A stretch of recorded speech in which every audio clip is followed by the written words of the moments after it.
the spectral tarsier. Tiny primates, barely larger than a tennis ball. Each night, the tarsier's first task is a bit of unusual personal grooming.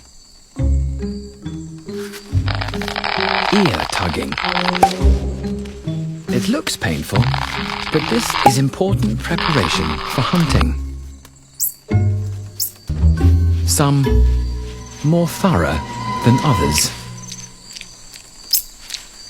Next, it's time to hunt. A rich feast, too tempting for a hungry youngster. But at night, you've got to be quick to catch your prey. A giant Sulawesi tarantula takes this meal. In a forest full of dangers, it's time for the youngster to make one of his very first leaps back to the protection of Mum.